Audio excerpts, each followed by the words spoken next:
Riddles of Hinduism जारी है। 11वीं पहेली के दूसरे भाग पर आता हूं। पिछले एपिसोड में आपने पहला भाग सुना था, ब्राह्मणों ने देवताओं का उत्थान और पतन क्यों किया। इस एपिसोड में आप जानेंगे कि कृष्ण के कितने प्रकार थे। कई प्रकार के कृष्ण थे। महाभारत में जो कृष्ण जिस तरह से उनका वर्णन किया गया है, क्या वही वर्णन गीता में है। गीता में कृष्ण सर्वे सर्वा बनकर उभरते हैं, लेकिन महाभारत में उनका उत्थान और पतन दोनों दिखलाया गया है। क्या कृष्ण वेद द्रोही थे? राम की क्या है पहेली? और राम की शत्रुता सिर्फ एक देवता से थी। कौन देवता हैं? इस एपिसोड को पूरा सुनकर आप जान जाएंगे। दोस्तों, रतनलाल बोल रहा हूं। काम की बात में आपका स्वागत है और पेश है अम्बेडकरनामा। चलिए 11वीं पहेली के दूसरे पार्ट पर आता हूं। इसमें राम कृष्ण के साथ चर्चा के साथ साथ इन बिटवीन ब्रह्मा विष्णु महेश का भी जिक्र है। बहुत दिलचस्प कथा है, ध्यान लगाकर सुनिए और सुनाइए और समझने की समझाने की कोशिश भी कीजिए। डॉक्टर अंबेडकर लिख रहे हैं कि कृष्ण नाम के 4 व्यक्ति हुए हैं। एक कृष्ण सत्यवती के पुत्र और धृतराष्ट्र पांडु और विदुर के पिता हैं। दूसरे कृष्ण सुभद्रा के भाई और अर्जुन के मित्र हैं। तीसरे कृष्ण मथुरा के वासुदेव और देवकी के पुत्र हैं। चौथे कृष्ण गोकुल के नंद और यशोदा के पुत्र हैं, जिन्होंने शिशुपाल वध किया। यदि कृष्ण गोकुल के नंद और यशोदा के पुत्र हैं, जिन्होंने शिशुपाल वध किया, और यदि कृष्ण भक्तों के कृष्ण वही हैं जो देवकी के पुत्र हैं, तो इसमें कोई संदेह नहीं कि वे वेद द्रोही थे। छांदोग्य उपनिषद में आया है कि ऐसा लगता है कि वे घोर आंगरिस कुल से थे। घोर आंगरिसों ने उन्हें क्या शिक्षा दी?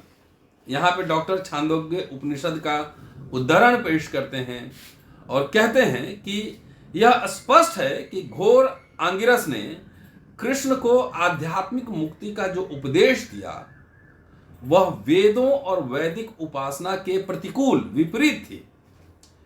इसके विपरीत विष्णु वैदिक देव हैं, फिर भी उनकी उपासना शिव उपासना के काफी समय बाद आरंभ हुई। यह समझना अत्यंत कठिन है कि विष्णु की इतनी उपेक्षा क्यों हुई। इसी प्रकार राम यद्यपि वेद द्रोही नहीं है, तथापि वेदों में उनका उल्लेख नहीं है। फिर उनकी उपासना की क्या आवश्यकता थी, वह भी इतने दिनों बाद। पिछले एपिसोड में आपने देखा है कि ब्रह्मा विष्णु और शिव के उत्थान पतन के प्रसंग का जिक्र किया गया है। अब उसके आगे डॉक्टर अंबेडकर लिखते हैं कि पद और सत्ता का संघर्ष इन तीनों देवताओं तक सीमित था। पहले ब्रह्मा विष्णु और शिव, उन्हें किसी तीसरे देवता के से नीची कोटि में नहीं रखा गया। परंतु एक समय आया जब इन्हें श्री नामक एक देवी के नीचे माना जाने लगा। यह कैसे हुआ?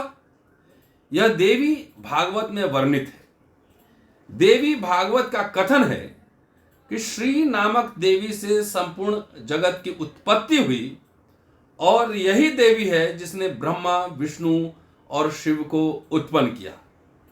देवी भागवत का मत है कि देवी की इच्छा अपनी हथेलियां रगड़ने की हुई।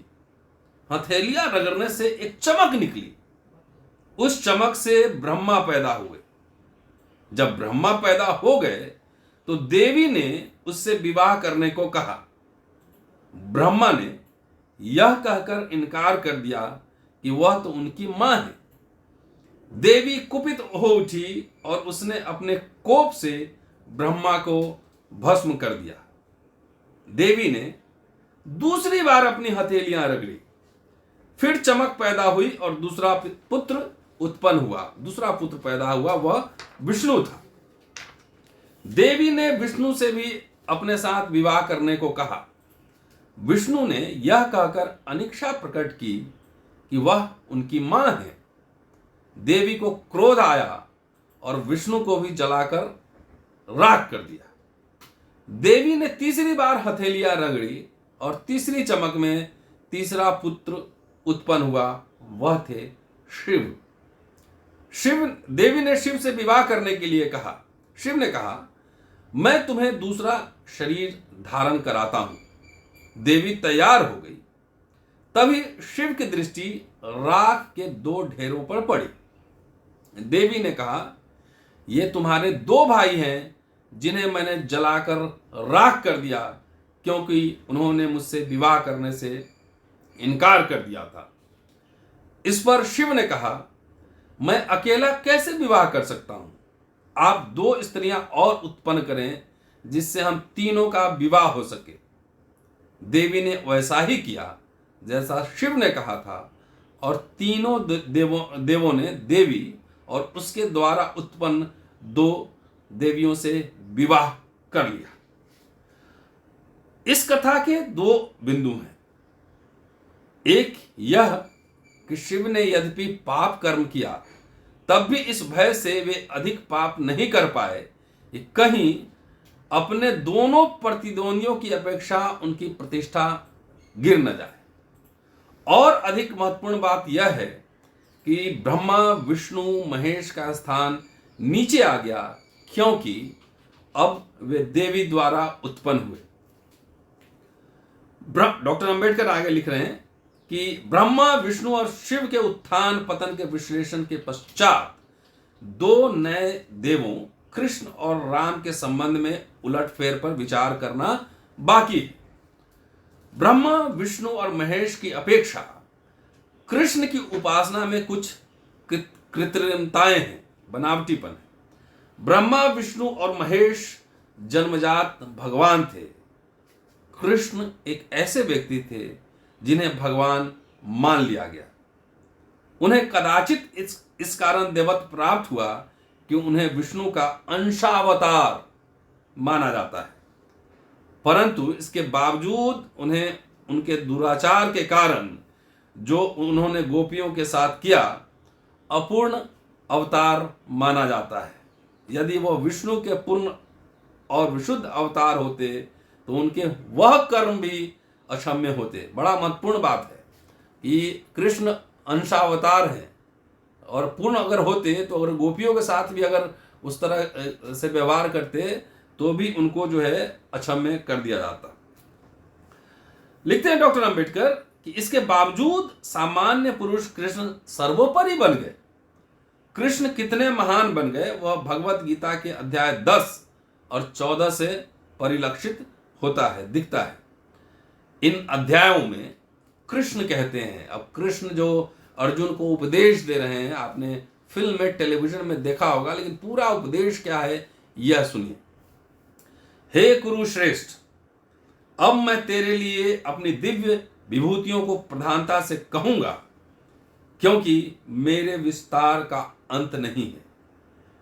हे अर्जुन, मैं सब भूतों के हृदय में स्थित सबकी आत्मा हूं तथा संपूर्ण भूतों का आदि मध्य और अंत भी मैं ही हूं। मैं अदिति के 12 पुत्रों में विष्णु अर्थात वामन अवतार और ज्योतिषों में किरणों वाला सूर्य हूं। मैं 49 वायु देवताओं में मरीचि नामक वायु देवता और नक्षत्रों में नक्षत्र का अधिपति चंद्रमा हूं। वेदों में सामवेद हूं, देवों में इंद्र हूं और इंद्रियों में मन हूं। भूत प्राणियों में चेतना अर्थात ज्ञान शक्ति हूं। 11 रुद्रों में शंकर हूं और यक्ष तथा राक्षसों में धन का स्वामी कुबेर हूं। और मैं 8 वसुओं में अग्नि हूं तथा शिखर वाले पर्वतों में सुमेरु पर्वत हूं। पुरोहितों में मुख्य अर्थात बृहस्पति हूं। तू मुझको जान। हे पार्थ, सेनापतियों में मैं स्वामी कार्तिकेय और जलाशयों में समुद्र हूं।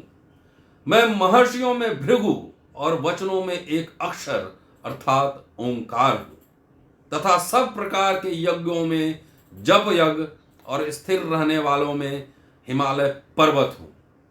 सब वृक्षों में पीपल का वृक्ष और देव ऋषियों में नारद मुनि तथा गंधर्वों में चित्ररथ और सिद्धों में कपिल मुनि हूं। घोड़ों में अमृत से उत्पन्न उच्च श्रवा नामक घोड़ा, हाथियों में ऐरावत नामक हाथी और मनुष्यों में राजा मुझे ही जान। मैं शस्त्रों में ब्रज और गरुओं में कामधेनु हूं और शास्त्रोक्त रीति से संतान की उत्पत्ति हेतु कामदेव हूं। सर्पों में सर्पराज वासुकी हूं, नागों में शेष नाग और जलचरों में उनका अधिपति जल देवता हूं और पितरों में अर्चना नामक पितरेश्वर तथा शासन करने वालों में यमराज मैं हूं। मैं दैत्यों में प्रहलाद और गणनाकारों में मृत्यु का स्वामी काल समय हूं। पशुओं में मृगराज सिंह और पक्षियों में गरुड़ हूं। मैं पवित्र करने वालों में वायु और शस्त्रधारियों में राम हूं तथा मछलियों में मगरमच्छ हूं, नदियों में भागीरथी गंगा हूं। हे अर्जुन, सृष्टियों में आदि अंत और मध्य भी मैं ही हूं तथा मैं विद्याओं में आध्यात्मिक विद्या अर्थात ब्रह्म विद्या एवं परस्पर में विनोद करने वाले में तत्व निर्णय के लिए किया जाने वाला वाद हूं। मैं अक्षरों में आकार, समासों में द्वंद्व हूं तथा अक्षय काल अर्थात काल का भी महाकाल और विराट स्वरूप सबको धारण करने वाला भी मैं ही हूं तथा मैं श्रुतियों में भृत साम, छंदों में गायत्री छंद, महीनों में मार्गशीर्ष का महीना और ऋतुओं में वसंत ऋतु मैं ही हूं। मैं छल करने वालों में जुआ और प्रभावशाली पुरुषों का प्रवाह हूं तथा मैं जीतने वालों की विजय हूं और निश्चय करने वालों का निश्चय, सात्विक पुरुषों का सात्विक भाव हूं। वृष्णि वंशियों में वासुदेव अर्थात मैं स्वयं तुम्हारा सखा और पांडवों में धनंजय एवं मुनियों में वेद व्यास, कवियों में शुक्राचार्य कवि भी मैं ही हूं। मैं दमन करने वालों का दंड अर्थात दमन करने की शक्ति हूं, जीतने की इच्छा करने वालों की नीति हूं और गोपनीय भावों में मौन हूं और ज्ञान वालों का तत्व ज्ञान मैं ही हूं। और हे अर्जुन, जो सब भूतों की उत्पत्ति का कारण है वह भी मैं ही हूं, क्योंकि ऐसा चर और अचर कोई भी भूत नहीं है जो मुझसे रहित हो। जो तेज सूर्य में स्थित हो, संपूर्ण जगत को प्रकाशित करता हो तथा जो तेज चंद्रमा में स्थित है और जो तेज अग्नि में स्थित है, उसको तू मेरा ही तेज जान। मैं ही पृथ्वी में प्रवेश करके अपनी शक्ति से सब भूतों को धारण करता हूं और रस स्वरूप अमृतमय चंद्रमा होकर संपूर्ण औषधियों को पुष्ट करता हूं। मैं ही सब प्राणियों के शरीर में स्थित हूं। मैं ही सब प्राणियों के हृदय में अंतर्यामी रूप से स्थित हूं। मेरे से ही स्मृति ज्ञान प्रकट होता है और सब वेदों द्वारा मैं ही जानने योग्य हूं। वेदांत का कर्ता और वेदों का ज्ञाता भी मैं ही हूं। संसार में नाशवान और अविनाशी दो प्रकार के पुरुष हैं। उनमें संपूर्ण भूत प्राणियों के शरीर तो नाशवान हैं और जीवात्मा अविनाशी कही जाती है। उत्तम पुरुष तो अन्य ही हैं जो तीनों लोकों के प्रवेश करके सबका भरण, तीनों लोकों में प्रवेश करके सबका भरण और पोषण करता है एवं अविनाशी परमात्मा कहलाता है, क्योंकि मैं नाशवान का प्रणेता हूं, सर्वथा अतीत हूं और माया में स्थित अविनाशी जीवात्मा से भी उत्तम हूं।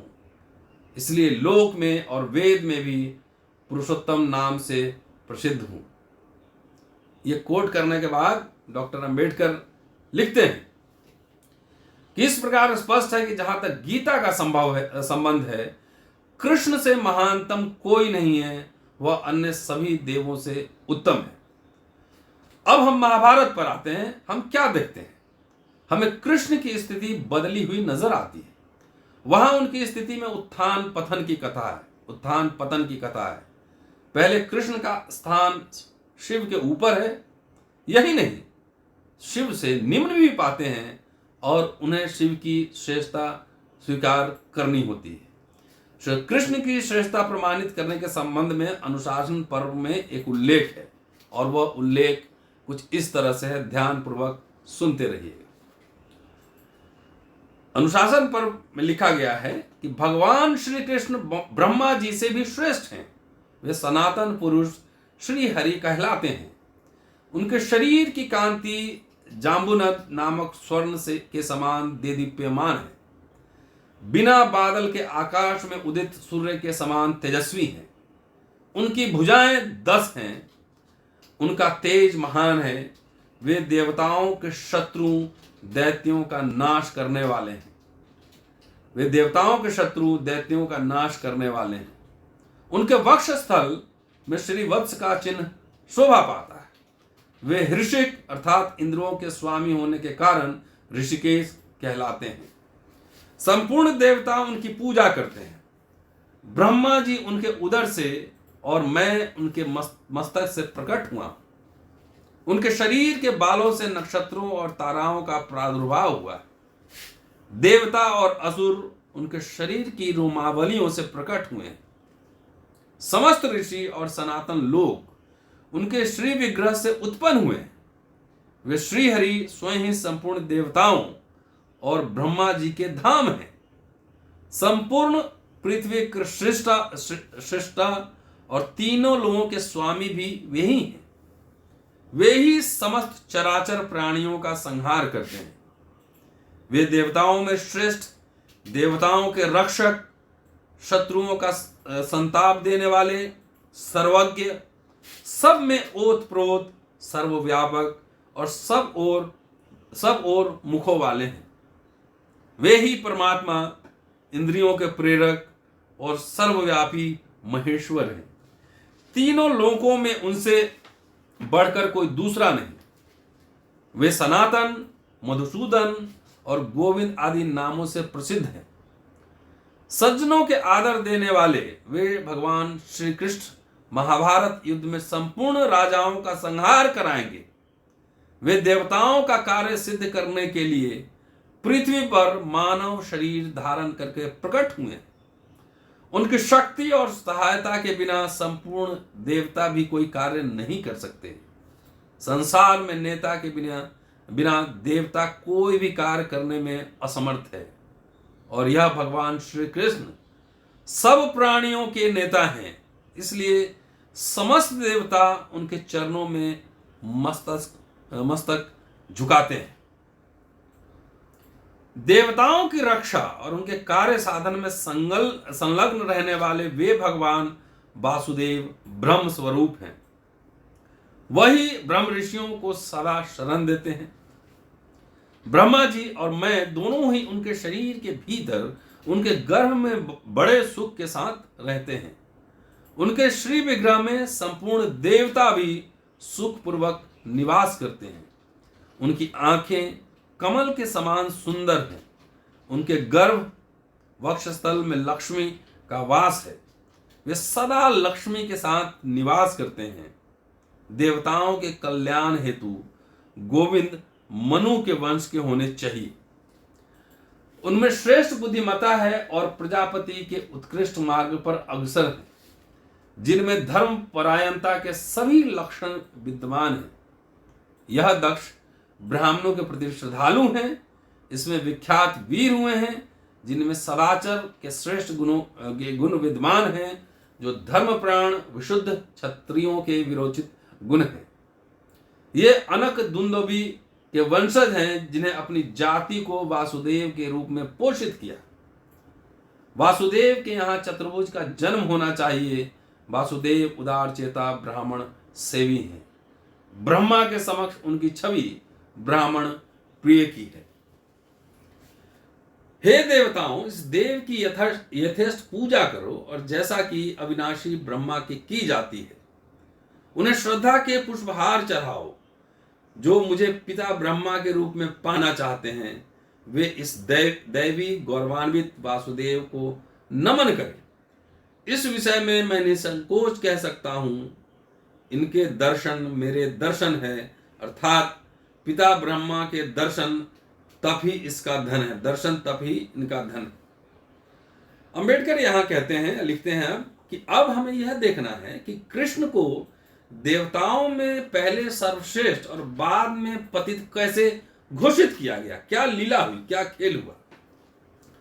कि महाभारत में अनेक ऐसी घटनाओं का वर्णन है जिनसे कृष्ण शिव की अपेक्षा हीन स्थान पर रखे गए हैं। उन सब का वर्णन करना तो कठिन है, लेकिन कुछ को गिना जा सकता है। और यहाँ जयद्रथ वध का उदाहरण देते हैं और लिखते हैं कि परामर्श के लिए, जयद्रथ वध के परामर्श के लिए अर्जुन कृष्ण के पास जाते हैं। कृष्ण अर्जुन को सलाह देते हैं कि वे महादेव से पाशुपत अस्त्र प्राप्त करें, जिस अस्त्र से शिव ने स्वयं दैत्यों का संहार किया। यदि वे इसे प्राप्त कर लेते हैं तो निश्चय ही जयद्रथ का वध किया जा सकता है। अब महाभारत के द्रोण पर्व में इसका उल्लेख इस प्रकार है। शिव के पास पहुंचकर धर्मपरायण भगवान कृष्ण और प्रथापुत्र अर्जुन ने पृथ्वी पर मस्तक टेक कर वेद मंत्र पढ़ते हुए उन्हें प्रणाम किया। विश्व नियंता अनंत अविनाशी देव के रूप में उनकी अभ्यर्थना की जो परम ज्ञान के स्रोत हैं, आकाश, वायु, नक्षत्रों, सागर के सृष्टा हैं, पृथ्वी के परम श्रेष्ठ तत्व हैं, देवों, दानवों, यक्षों, मानवों के सृजक हैं, साधना के परम ब्रह्म, ज्ञानियों के लिए तत्व ज्ञान का भंडार हैं, विश्व के निर्माता और संहारक हैं, सूर्य और इंद्र के जनक हैं। तब कृष्ण ने उन्हें श्रद्धापूर्वक संबोधित किया। ये दोनों योद्धा शिव की शरण में आए। अर्जुन ने बार बार उनकी स्तुति की, क्योंकि वे सभी जीवों के सृष्टा थे, सृष्टि करने वाले थे और चित्रकालदर्शी थे। उन दोनों नर और नारायण को आया देख भगवान शिव प्रसन्न हुए और हंसते हुए बोले, वीरवरों, तुम दोनों का स्वागत है। उठो, विश्राम करो और शीघ्र बताओ तुम्हारी क्या इच्छा है। तुम जिस काम के लिए आए हो उसे मैं अवश्य पूर्ण करूंगा। भगवान शिव की बात सुनकर श्री कृष्ण और अर्जुन दोनों हाथ जोड़कर खड़े हो गए और उनकी स्तुति करने लगे। भगवान, आप ही संसार के स्वामी, सबके सृष्टा एवं सर्वव्यापी हैं। आपको हम बारंबार नमस्कार करते हैं। आप भक्तों पर दया करने वाले हैं। प्रभु, हमारा मनोरथ सिद्ध कीजिए। तदंतर अर्जुन ने मन ही मन भगवान शिव और श्री कृष्ण का स्मरण किया तथा शंकर जी से कहा, भगवान, मैं दिव्य अस्त्र चाहता हूं। यह सुनकर भगवान शंकर मुस्कुराए और कहने लगे, श्रेष्ठ पुरुषों, मैं तुम दोनों का स्वागत करता हूं। तुम्हारी अभिलाषा मालूम हुई। तुम जिसके लिए आए हो वह वस्तु अभी देता हूं। यहां से निकट ही एक अमृतमय दिव्य सरोवर है। उसी में मैंने अपने दिव्य धनुष और बाण रख दिए। वहां जाकर बाण सहित धनुष ले आओ। फिर बहुत अच्छा कहकर दोनों वीर शिव जी के पार्षदों के साथ उस सरोवर पर गए। वहां जाकर उन्होंने दो नाग देखे। एक सूर्यमंडल के समान प्रकाशमान था और दूसरा 1000 मस्तक वाला। उसके मुख से आग की लपटें निकल रही थी। श्री कृष्ण और अर्जुन दोनों उस सरोवर के जल का आचमन करके उन नागों के पास उपस्थित हुए और हाथ जोड़कर शिव जी को प्रणाम करते हुए रुद्रीय पाठ करने लगे। तब भगवान शंकर के प्रभाव से वे दोनों महानाग अपना स्वरूप छोड़कर धनुष बाण हो गए। इससे वे दोनों बड़े प्रसन्न हुए और देदीप्यमान धनुष बाण को लेकर शंकर जी के पास आए। वहां आकर उन्होंने वे अस्त्र शंकर जी को अर्पण कर दिए। तत्पश्चात शंकर जी ने प्रसन्न होकर अपना पाशुपत नामक घोर अस्त्र अर्जुन को दे दिया। उसे पाकर अर्जुन के हर्ष की सीमा न रही। उनके शरीर में रोमांच आ गया। वे अपने को कृत्य मानने लगे। फिर कृष्ण और अर्जुन दोनों ने भगवान शिव को प्रणाम किया और उनकी आज्ञा ले वे अपने शिविर में चले आए। डॉक्टर अंबेडकर यहाँ लिखते हैं कि महाभारत के ही अनुशासन पर्व में युधिष्ठिर और भीष्म का संवाद आया है। युधिष्ठिर भीष्म से महादेव के गुणों के विषय में जिज्ञासा करते हैं। भीष्म का उत्तर कुछ इस प्रकार था। भीष्म का उत्तर सुनिए। मैं महादेव की लीलाओं और गुणों की व्याख्या करने में असमर्थ हूं। जो अनीश्वर हैं वे अगोचर हैं। वही ब्रह्मा, विष्णु और इंद्र के जनक हैं, जिनकी देवताओं में ब्रह्मा से लेकर पिशाच तक उपासना करते हैं। वे अमृत तत्व हैं और वही पुरुष हैं। ऋषि उनकी उपासना करते हैं और ये यज्ञ मंत्रों में स्तवन किया गया है। वे सत्य के सूक्ष्म तत्व हैं। वे अजर अमर ब्रह्म हैं।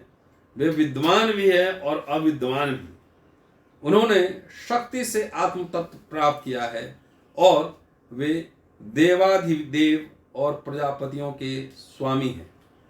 मेरे जैसा मानव जो माता के गर्भ से उत्पन्न हुआ है और जो मृत्यु को प्राप्त होने योग्य है, वह भव के गुणों का क्या बखान कर सकता है। उसका वर्णन तो मात्र नारायण ही कर सकते हैं। विष्णु में मेधावी हैं, सर्वगुण संपन्न हैं, दुर्जय हैं, दिव्य दृष्टि हैं, दिव्य शक्ति हैं। यद्यपि रुद्र के लिए उनकी भक्ति भगवान कृष्ण ने भी की है। बद्री में महादेव से कृष्ण ने सर्वस्व प्राप्त किया। माधव ने 1000 वर्ष तक शिव की उपासना में तप किया, परंतु इहलोक में महेश की कृष्ण द्वारा आराधना की जाती है। ऐसे कृष्ण जब प्रजा वृद्धि चाहते हैं तो देवाधिदेव आदि के नाम से जाप करते हैं। कृष्ण की उपस्थिति में युधिष्ठिर और भीष्म का यह संवाद चलता रहा। भीष्म उत्तर देने के उपरांत कृष्ण को महादेव की श्रेष्ठता बताते हैं और यह आश्चर्य है कि यह महानतम देवता कृष्ण बिना किसी हिचक और विरोध के यह सब मान लेता है। संदर्भ इस तरह से और कहता है, वास्तव में ईश महादेव के गुणों कर्मों को कौन जान सकता है। न हिरण्यगर्भ में विराजमान देव, न इंद्र के साथ महान ऋषि, न आदित्यगण जो सूक्ष्मतम के ज्ञाता हैं यह नहीं जान पाए, तब भला शेष ऋषिगण और मनुष्य यह कैसे समझ पाएंगे।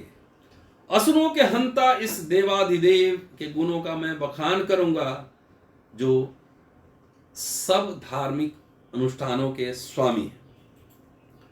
डॉक्टर अंबेडकर लिखते हैं कि यहां यह स्पष्ट है कि कृष्ण अपने को शिव से हीन समझते हैं। साथ ही शिव जानते हैं कि कृष्ण का महान देवता पद से पतन हो चुका है। बराबरी तो दूर की बात रही। सौप्तिक पर्व में महादेव अश्वत्थामा को बतलाते हैं। क्या बतलाते हैं सुनिए जरा। मेरी कृष्ण ने विधिवत पूजा की है। वो जो कार्य कुशल है, सत्यता के साथ पवित्रता, ईमानदारी, उदारता, अत्यंत सरलता, अनुष्ठान, धैर्य, बुद्धि, आत्म संयम, निष्ठा और विचार पूर्वक। आज से कृष्ण से अधिक और मुझे कोई प्रिय नहीं।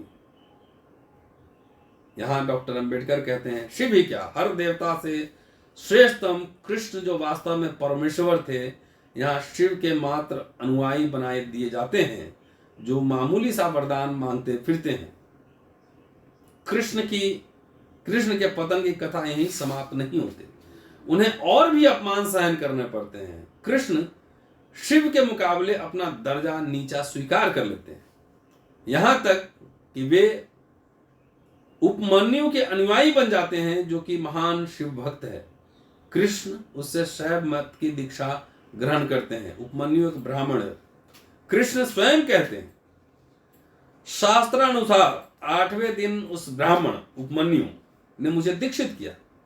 मैंने सिर का मुंडन कराया, घी से विलेपन किया, बाहों में कुश दुर्वा ग्रहण की, कटी तक अधोवस्त्र धारण किए। कृष्ण तब प्रायश्चित करते हैं और महादेव के दर्शन करते हैं। डॉक्टर अंबेडकर कह रहे हैं, लिखते हैं कि क्या ईश्वर जैसी पदवी प्राप्त देवता का इससे अधिक पद में पतन और कहीं दृष्टिगोचर होता है? कृष्ण जो परमेश्वर कहे जाते हैं, जिसकी तुलना से जिनकी शिव से तुलना की जाती है, वे मात्र एक परमेश्वर नहीं थे, बाद में तो वे ईश्वर भी नहीं रहे। वे शिव के भक्त बन गए और उपमन्यु जैसे साधारण ब्राह्मण से शैव धर्म की दीक्षा भी ली। तो ये कृष्ण लीला के बारे में डॉक्टर अंबेडकर चिंता करते हैं, कैसे कृष्ण का उत्थान और पतन हो रहा है। एक समय में सर्वशक्तिशाली हैं, लेकिन अब महाभारत में वो शिव के भक्त बनते हैं। अब चलिए राम के बारे में डॉक्टर अंबेडकर यहाँ जिक्र करते हैं कि जहां तक राम का प्रश्न है, ये भी वैसे ही नामधारी कृत्रिम भगवान है जैसे कि श्री कृष्ण। राम को तो आभास भी नहीं था कि वह परमेश्वर है, जबकि लंका में सीता रावण विजय के बाद उनके पास आए, जबकि लंका में सीता रावण विजय के बाद उनके पास आई, और जब उनसे सीता के विषय में बात की गई तो राम को सीता की पवित्रता पर संदेह हुआ। वे बड़े दुखी हुए।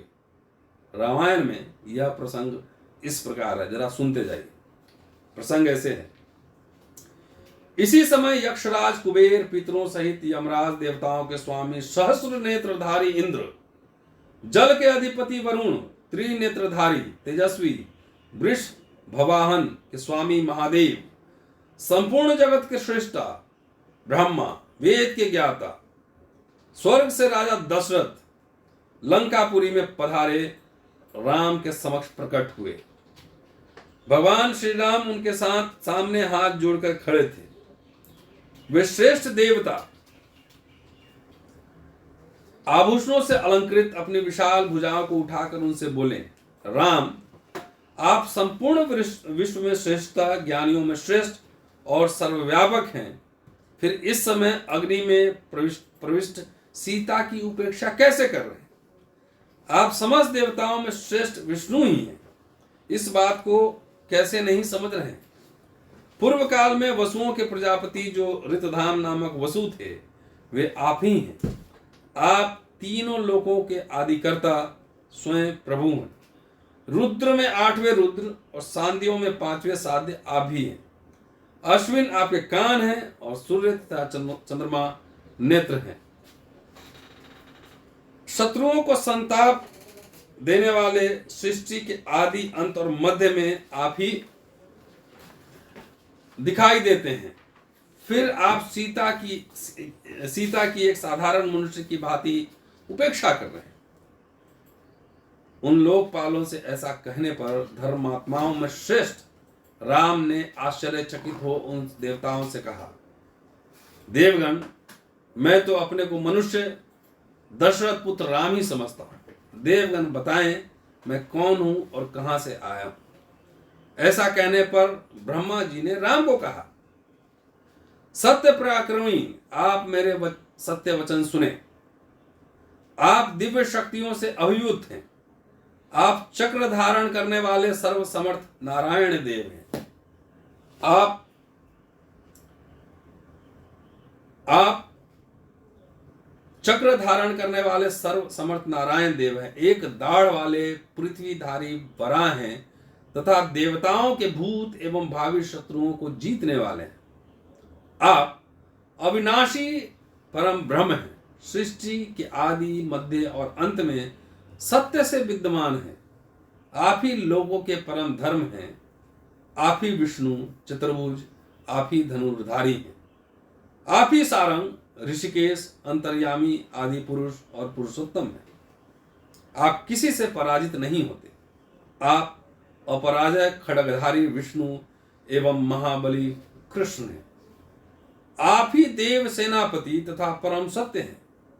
आप ही बुद्धि, सत्व, क्षमा, इंद्रिय निग्रह तथा सृष्टि एवं प्रलय के कारण हैं। आप ही उपेंद्र और मधुसूदन हैं। इंद्र को भी उत्पन्न करने वाले महेंद्र और युद्ध का अंत करने वाले शांति स्वरूप पद्मनाभ भी आप ही हैं। दिव्य महर्षिगण आपको शरणदाता तथा शरणागत वत्सल बताते हैं। आप ही सहस्रों शाखा रूप सिंह तथा सैकड़ों विधि वाक्य रूप मस्तकों से युक्त वेद रूप महावृषभ है। आप ही तीनों लोगों के आदिकर्ता और परम स्वयंभू परम स्वतंत्र हैं। आप सिद्ध और साध्यों के आश्रय तथा पूर्वज हैं। यज्ञ, षटकार और ओंकार भी आप ही हैं। आप श्रेष्ठ से भी श्रेष्ठ परमात्मा हैं।